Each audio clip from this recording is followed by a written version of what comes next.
Story with Binaca. सुनिए कहानी Binaca की जुबानी।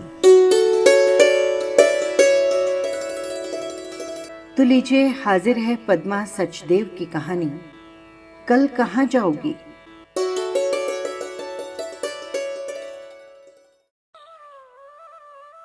सुबह की पहली किरण की तरह वो मेरे आंगन में छन्ने से उतरी। उतरते ही टूट कर बिखर गई और उसके बिखरते ही सारे आंगन में पीली सी चमकदार रोशनी कोने कोने तक फैल गई।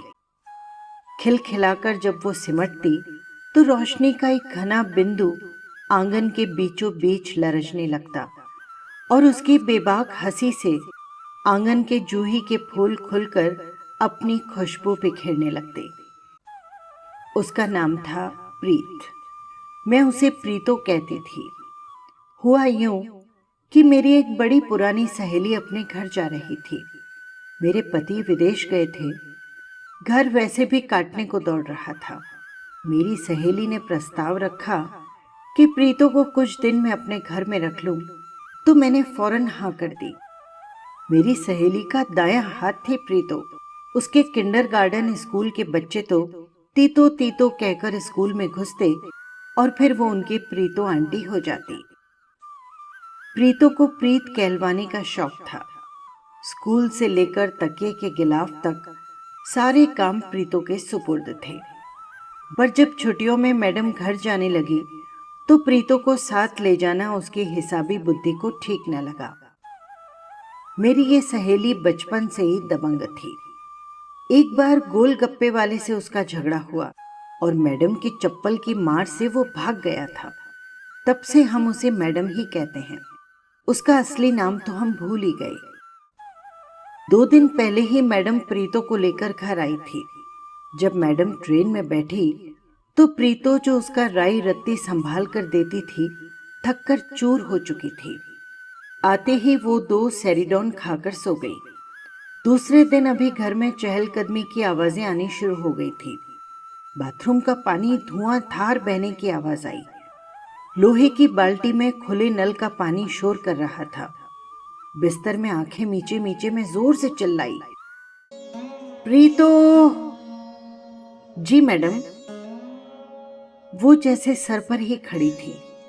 खबरदार जो मुझे मैडम कहा। मैं झल्लाकर उस पर बरस पड़ी तो वो बड़ी मासूमियत से बोली, तो फिर क्या कहूं मैडम जी।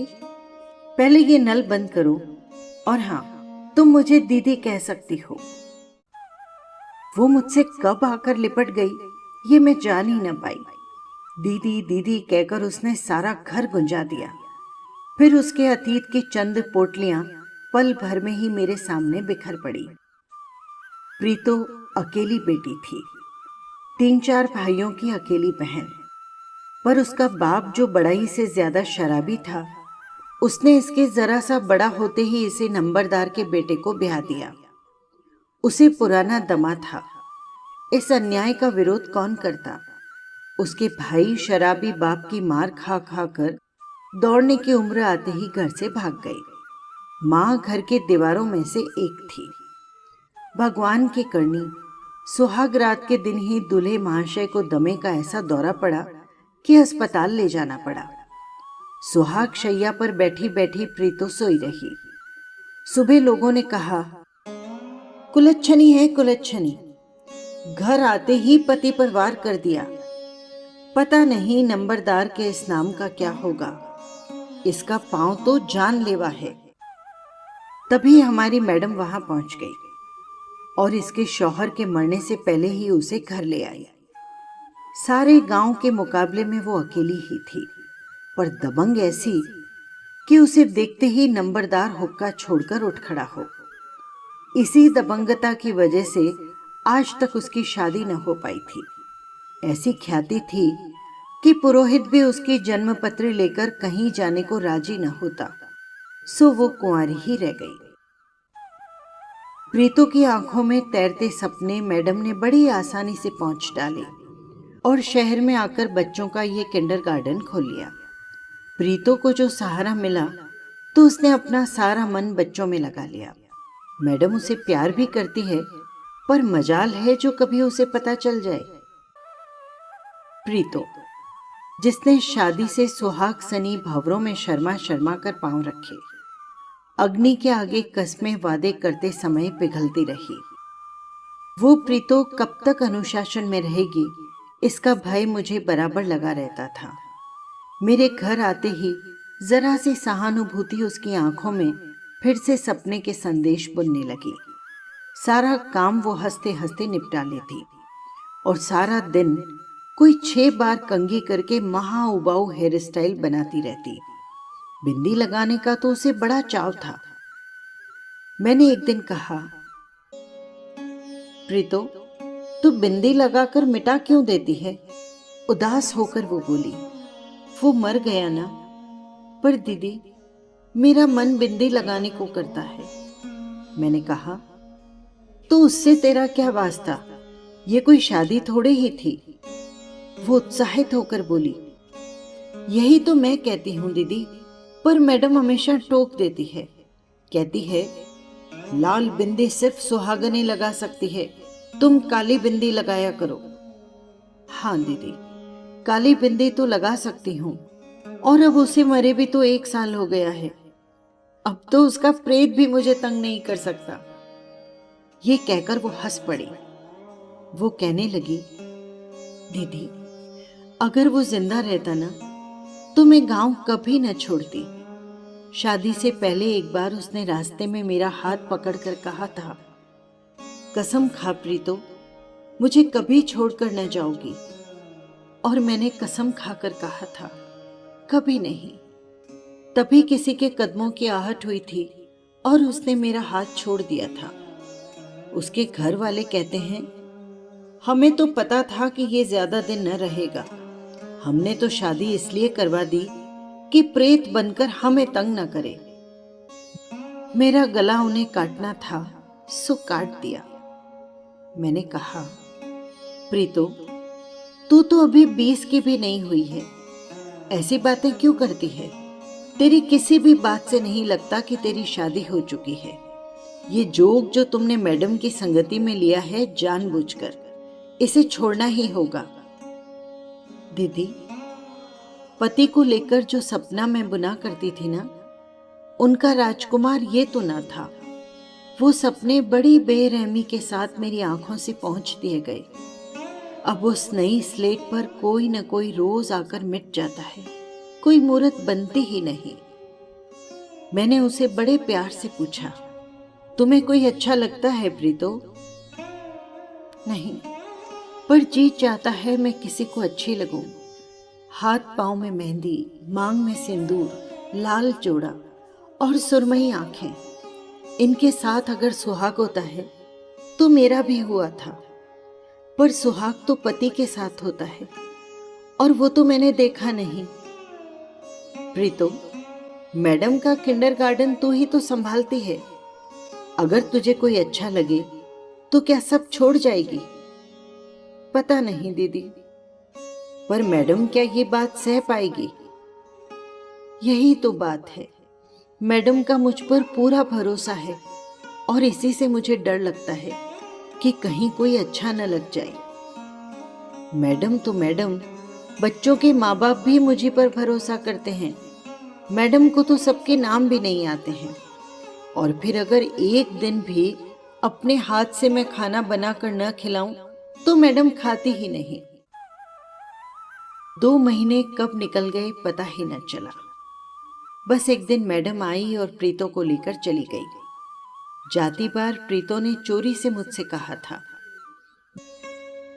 दीदी, भूल न जाना, मैं तो न आ पाऊंगी, पर आप आना। मुझे बुलाओगी ना दीदी? मैंने उसे हौसला दिया, लेकिन फिर गृहस्थी के ताने बाने को सुलझाती मैं प्रीतो की उलझनों को भूल सी गई। एक दिन दोपहर के समय मैडम आ धमकी। उसने पूछा, क्या यहाँ प्रीतो आई है? मैं जड़वत से खड़ी रही, कुछ उत्तर न सूझा। जवान जहान लड़की आखिर कहाँ चली गई? मुझे चुप देखकर मैडम बोली, उसे आग लगी है ये तो मैं जान गई थी। बस गलती एक हुई कि उसे मैं सब्जी लेने अकेले भेजती रही। छुपाकर बिंदी ले जाती थी और उस मरघट के पास जाकर लगाती थी। क्या आग है बिंदी लगाने की। जब भी कलमुई आती देर से आती। फिर सब्जी काटते वक्त या चपातियां सेकते वक्त शर्मा शर्मा कर मुस्कुराती। मुझे क्या पता था इसे क्या मौत पड़ी है, नहीं तो उड़ने से पहले ही पर काट कर न फेंक देती। मुझे तो डर लग रहा था कहीं पागल न हो जाए। लक्षण सब वही थे। कुछ दिन पहले एक बच्चे की मां ने न बताया होता तो मुझे कहां पता चलना था। कोई मुआ दर्जी है, सब्जी वाले की दुकान के पास, उसी के साथ भागी होगी। उसी के साथ आंख मटक्का चल रहा था उसका। एक बार मिले तो पुलिस को देकर छुट्टी पाऊं। इंस्पेक्टर तिवारी के दोनों बच्चे मेरे ही स्कूल में हैं। मैंने कहा, मैडम तुम रूखी सूखी लकड़ी हो। अगर वो नागर बेल कहीं सहारा ढूंढती है तो उसे जाने दो, उसे खुशी ढूंढ लेने दो। बिफर कर मैडम चिल्लाई, ओह तो ये आग तुम्हारी लगाई हुई है। मुझे पहले ही समझ लेना चाहिए था कि मेरी ट्रेनिंग में कहां गलती हुई है। न तो उसे तुम्हारे घर रखती और न ये नौबत आती। अब मुझे भी ताव आ गया। मैंने भी चिल्लाकर कहा, ये आग मैंने नहीं लगाई, पर ये आग मुझे ही लगानी चाहिए थी। तुम मेरी दोस्त हो। तुम्हारे पापों का प्रायश्चित मैं न करूंगी तो कौन करेगा। तुम क्या जानो पुरुष के प्यार के बगैर जिंदगी कैसी रेगिस्तान सी होती है। फेरों की मारी को तुमने अपने अनुशासन के डंडे से साध कर रखा। तुम जल्लाद हो जल्लाद तोशी। तुम इंसान नहीं हो। तुमने मोहब्बत की जिंदगी नहीं देखी। कभी देखा तो जानोगी कि तुमने अब तक क्या खोया है। मैडम झल्ला कर बोली, मुझे फरेब नहीं खाना है मिसेस आदित्य वर्मा। आप घर में रखकर देखिए, अगर तुम्हारे पालतू आदित्य को भी न झटका दे दे तो मेरा नाम तोशी नहीं। दिन रात उसकी इशारेबाजियां क्या मेरी नजरों से नहीं गुजरती। अगर इस स्कूल की मुसीबत न होती तो कब की भेज देती उसी के गांव जहां से कसाईयों के हाथ से छुड़ा कर लाई थी। तो शादी करवा दो उसकी। मैंने कहा, चलो चाय पिए, पानी खौल रहा होगा। मैंने प्यार से उसका हाथ पकड़ा। चलो मैडम, तुम्हें रूह अफ़ज़ा पिलाती हूं। उसके बाद उसका जी थोड़ा हल्का हुआ तो मैंने कहा, मैडम उसकी शादी करा दो। उसके हालात में एक बार अपने आप को खड़ा करके सोचो। मैडम बोली, मैं कोई अच्छा लड़का देखकर कुछ कर पाती, इसके पहले ही लगता है वो भाग गई। आज दूसरा दिन है। तौबा तौबा, अभी तो शाम की क्लासों के लिए बच्चे आते होंगे। मैं चलती हूँ। कई दिन हो गए। एक दिन शाम के वक्त मैंने दरवाजा खोला तो प्रीतो सामने खड़ी थी। पीछे एक लंबा तगड़ा खूबसूरत सा लड़का। शराब से वीर बहुटी उसकी आंखें जैसे मेरे भीतर तक कुछ कंपा सी गई। बिखरे बाल और दम्भ भरे चेहरे पर मस्तक मेरी अभ्यर्थना में जरा सा झुका भर दिया था। मैं स्नेह से दोनों को अंदर ले आई। चाय का पानी चढ़ाने जैसे ही रसोई घर में गई, प्रीतु पीछे पीछे आ गई। हंसकर पूछा, कैसा है दीदी? अच्छा है। दीदी शराब तो वो रात को पीता है, पर आंखें उसकी हमेशा लाल रहती है। मैडम को मिली थी? प्रीतु ने नीची नजर करके कहा, गई थी, पर उसने निकाल दिया।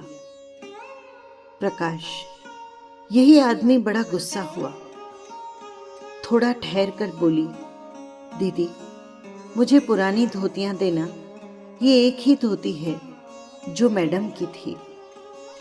मैंने उसे धोतियों के साथ शगुन के रुपए भी दिए और प्यार से कहा, मैं हूं प्रीतो, कभी 19-20 हो तो याद रखना।